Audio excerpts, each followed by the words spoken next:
All systems ready.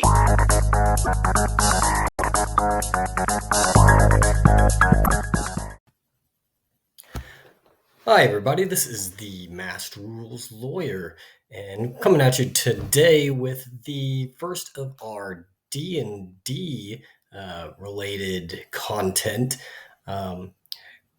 For what we're planning on doing today is we're going to do our first of what's going to be a pretty lengthy series of we're going to go through every spell in D&D and discuss it briefly and give it a rating. These are all going to be fairly short videos, and we're just going to make each video dedicated to each spell. We're going to start with the cantrips. We're going to go through them alphabetically, and just kind of want to go over um, these, and we'll rank them in tiers from D to S class, just to explain those rankings a little bit. S is, the best of the best as far as whether you should take it. I mean, it's a no-brainer. If you have access to it in your spell list, you should absolutely be taking this spell.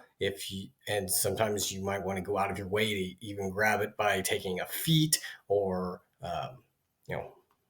possibly multi-classing. It's a spell that you absolutely want to get if you possibly can pick it up. A class is going to be really good. Definitely a spell that you're going to always want to strongly consider if it's an option to you. And it's going to be one of those spells that it's most pretty much must have if it's available to you. You're not going to necessarily go out of your way to get it with a feat or to multi-class or something along those lines to grab it, but it's just one of those awesome spells that you really shouldn't even think twice about grabbing. B tier is that's going to be a spell that it's going to be a little bit more situational. It's going to be spells that are good, but generally, but it's going to be a little bit more niche as far as it has the potential to be very good in the right situation, but it in others it might not be the best choice. So it's going to be not a no-brainer, but it's still a solid pickup. C is just going to be meh. Like it's got some good uses, but that are out there, but those uses may be few and far between, and there might be other spells that can accomplish the same thing, or something similar but better. But it's not a trap by any means, and that's what the traps are. What D tier is, and the D tier is like never take the spell. That's just let's just avoid it at all costs. There's going to be always a better option that you can take, and there's really almost no situation where it's going to be a solid pickup. So let's begin by looking at today at the first spell on our list, the first cantrip, starting with the A's, Acid Splash. It's a cantrip with a casting time of 1 action, range of 60 feet, has verbal and somatic components. Duration is instantaneous. It is from the School of Conjuration. It requires a Dex saving throw and deals acid damage. You hurl a bubble of acid, choose 1 or 2 creatures you can see within range. If you choose 2, you must be within 5 feet of they must be within 5 feet of each other. A target must succeed on a dexterity saving throw or take 1d6 acid damage. And then this, like most damaging cantrips, the number of dice increase with certain levels. You increase the damage by 1d6 when you reach 5th level, and then another d6 when you reach 11th level, and then at 17th level, an additional d6. So let's talk about this for a minute. This spell is available to sorcerers, wizards, and artificers. As far as the damaging cantrips, this is like the ranged version of Green Flame Blade. The 2 targets have to be within 5 feet of each other. to get that damage. Only I guess this is in comparison. You're going to do more damage than what Green Flame Blade would do, and its range, so that's cool.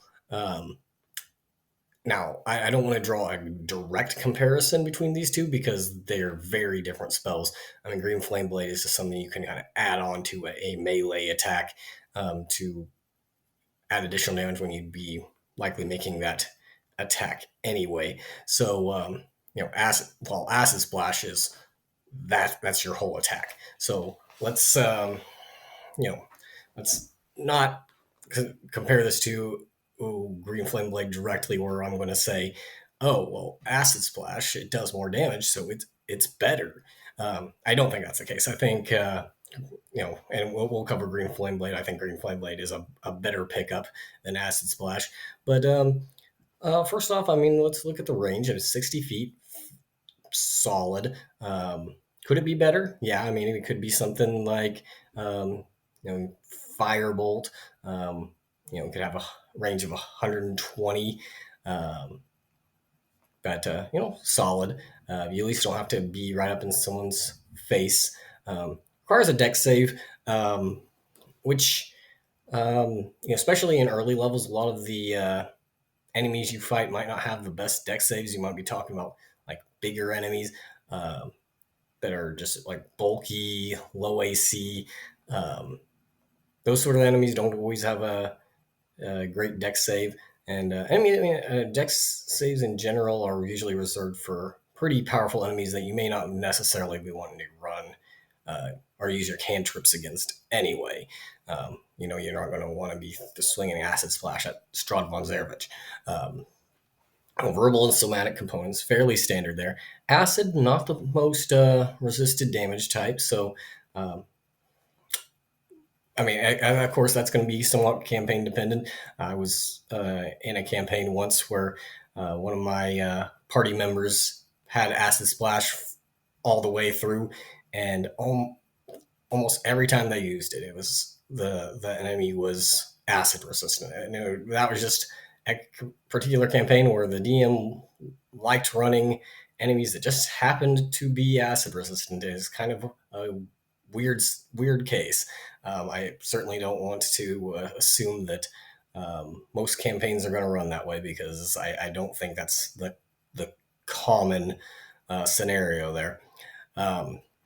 Do I think it's the best as far as ranged damaging cantrips? No. I think you've got comparisons to things like Ray of Frost and Firebolt that I think are generally better, that I would rather pick up because generally the ones that are they require an attack roll rather than a dex save. I think it's generally easier to hit someone with a attack roll base spell and than it is with a save or suck dex save or any save in general. So I'm generally going to say that those range spells that require an attack roll are probably superior than Acid Splash. It's not a bad spell. I don't think it's the. I don't think it's terrible. I don't think it's great. I'm. I would say I would probably rank it around the. This I would probably give it a C rank. Honestly, it's not a trap. You've got. I think you've got better options, but it's got its uses. I mean, and there's certainly times where acid damage is going to be better than, packing Ray of Frost or Firebolt or something along those lines that have more resistance damage types. So it's definitely going to be times where it could be worth packing. So again, I don't think it's a trap. I just don't think it's just not something I would usually want to consider picking up personally. When I'm picking out my cantrips for a spellcaster, Acid Splash isn't one I consider. But if someone at my table says, "Hey, well, yeah, I want to pick up Acid Splash," I'm not going to tell them like, oh yeah, don't pick up Acid Splash. That sucks. Well, I mean, it's a solid pick, um, and I certainly don't blame someone for taking it. I might make a suggestion that, oh, if you're only going to have one damaging cantrip, maybe this isn't the one to take. But um, you know, sometimes you're going to be glad you have it. I mean, sometimes that niche situation comes up where you can hit two targets at once.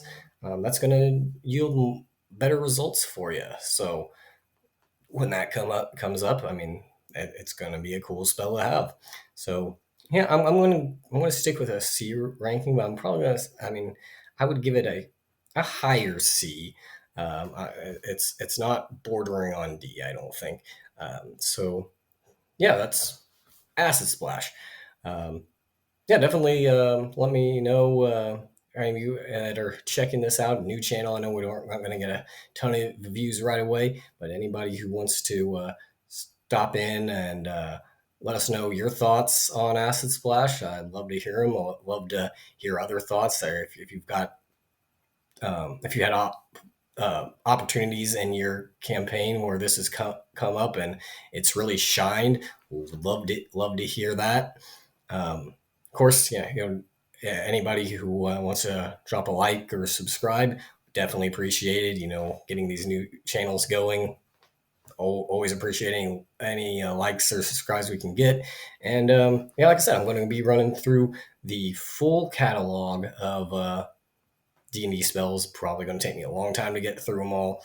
And I'm not just doing D&D content, so it's not going to be one every day. But there might be some days where I'm doing multiples as well. So yeah, definitely subscribe, check it out. Let us know what you think if you disagree, or yeah, and I'll see you guys next time. Thanks.